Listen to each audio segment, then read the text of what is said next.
Colapinto has been on the grid for all of about 5 races, and in that time he has really proven that he should have a seat on the 2025 grid. Coming in for just 9 races replacing Logan Sargent, all Colapinto really had to do to be an improvement on the American was no bin the car and no cost Williams a ton of money in crash damage like Sargent did. Anything else he could do? Just a bonus really. And he has done better. His on-track performances have been really good. In just 5 race weekends, he has already scored more points than Logan Sargent did in 30 season. Yes, in Baku he gained face times in Checo playing the game of Wreckfest on the last lap, but even before then he was still on for finishing P10. That crash has gained him up to P8, which is where he started. And finishing P10 or P8 regardless, it's still Baku, which is a tricky technical street circuit. And to hit that as your second Grand Prix in F1 and to make it to Q3 and score points is bloody good. And Kota was just as, if no more, impressive in terms of the race, because he was out in Q1 in qualifying. He started P15 after penalties, but he still managed to make his way forward to finish in the points in P10. He was just at the points in Singapore, which like Baku, it ain't exactly the easiest of circuits. He was P12 in his first race in Monza, which is also where he finished last weekend in Mexico,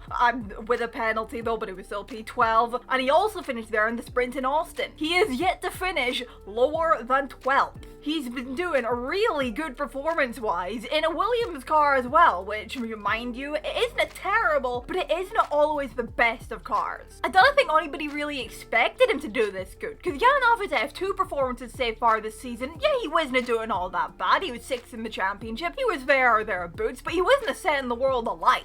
He's been there or thereabouts through his entire junior career actually, usually hanging around inside the top 10 in final standings. 9th and 4th in F3 in 2022 and 2023 respectively, 4th in class in European Le Mans in 2021, and 7th in class in that year's 24 Hours of Le Mans, both being in LMP2. He was 6th in FREC in 2021 in Formula Regional. He was 3rd in the Asian Le Mans Series in 2021, again in LMP2. He was 3rd in the South Racing Series in 2020, 3rd in Formula Renault Eurocup in 2020, and he dominated the 2019 Spanish Formula 4 Championship after finishing 9th in the same series in 2018 despite only doing the final race weekend of the year. Not that in a bad junior career by any means, but he is kind of, at least in my opinion, flown under the radar. And as I say, nobody really expected him to do as good as he's been doing in F1, because he kind of came out in Nawar. But I suppose something that's just being kind of further proven with this is just how good the current crop of young'uns is in this sport. Behrman looks promising, Antonelli looks promising, Lawson's looking good, and Colapinto too. It remains to be seen if Doohan can add his name to this list of promising young'uns, and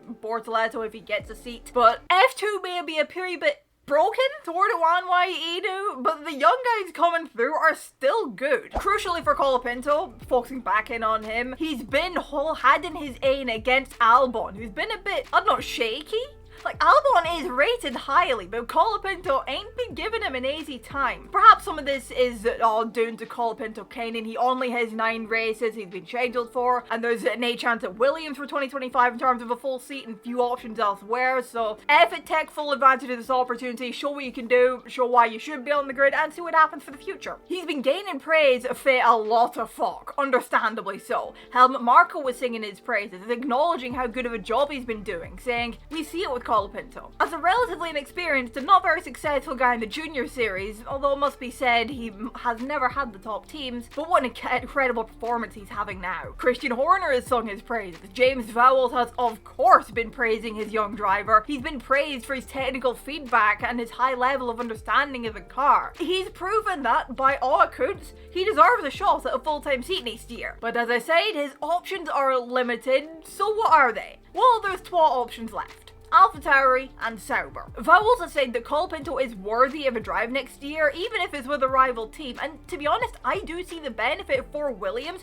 of loaning the young Argentinian out to another team. He gets more F1 racing experience, which could benefit Williams 1 year in the future if, say, they opt to part ways with Albon, or Albon opts to leave them, or things don't pan out the way Sainz was hoping to, and he leaves or something. And they could, tap Colapinto back. Now, getting that second seat at Red Bull's second team would depend on a lot lot of things happening. Like Checo being binned, either Lawson or Tsunoda then being promoted up to fill the gap, Red Bull not opting for Hadjar or one of their other juniors to step up into the seat, and then Williams coming to an agreement on loaning Franco to them. I don't know how likely this is, because I mean, Marco has acknowledged that he thinks that Franco has a long-term contract with Williams, and that they have their own academy of drivers, which is true. And you know, given the last time RB took on a driver who made a great debut with Williams the year before, I mean, Franco has also dismissed the whole RB rumors thing of him maybe getting that seat, so again, don't know how likely. Then there's the second seat at Sauber, which has a few names thrown around as options. Valtteri Bottas, Gabriel Bortoleto, Mick Schumacher, Franco Colapinto maybe. This option I feel like would be a bit more realistic of a chance than sugar-free Red Bull. Again, getting that seat relies on striking a deal between Sauber/Audi and Williams for Franco to be loaned out, but there's less hurdles in the way from getting that drive compared to RB. Bottas, I don't know how likely it is for him to keep his seat, in my opinion, and the same goes for Bortoleto to get a seat. I mean, I could see McLaren convincing Sauber to take him on loan. Then there's Mick Schumacher, and well, it did come out recently from Mattia Binotto that Audi are evaluating him for the seat, and he's met and spoken with him. As for Colapinto, Vowles has said he's open to talks with Sauber, and Colapinto has said that his goal is to stay in F1. Saying the other week, "It's my dream to stay in F1, and that's what I'm looking for. I'm going race by race, and this year I got an amazing opportunity that I took with both hands, but my goal is to stay in Formula 1. I came to stay, and that's the reality. I'm giving my best to try and show everybody what I'm capable of and that I deserve a seat in F1. I'm doing well and at the moment, so there's all going in the right direction. But of course, from the seat's point of view, I think it's looking very tough for next year." He's not wrong in saying it's looking tough for next year. He's also not wrong in saying that he's been taking the opportunity with both hands. You can clearly see he has taken it with both hands, but he's also now said that it is unlikely he'll be on the grid next year, which sucks because he's been shown he'd be a good pair of hands to have behind the wheel of one of your cars, but well, that's F1. It ain't always fair, sometimes it sucks.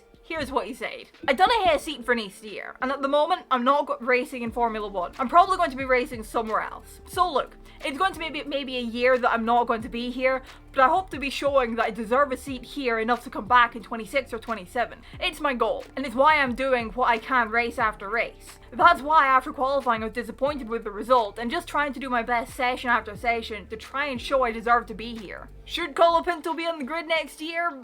Yes. Arguably, that's the entire topic of this video. But will he be? Doesn't look like it. Which again, it sucks. And for the South American crowd as well, because it was a while that they didn't have a South American driver on the grid. 2017 was the last time, and an Argentinian driver specifically has been even longer. But if he doesn't have a seat next year, maybe he can come back sometime in the future. Because yeah, once you're out of an F1 seat, there's no guarantees you will come back, but there's always a chance. What's your thoughts on how Franco Colapinto has been doing, and do you see him having a chance at the vacant seat at any of the vacant seats left? Let me get your thoughts down in the comments below. Drop a like if you enjoyed the video, subscribe if you're new around here. Thank you all so much for watching, and I will see you in the next one. Bye bye.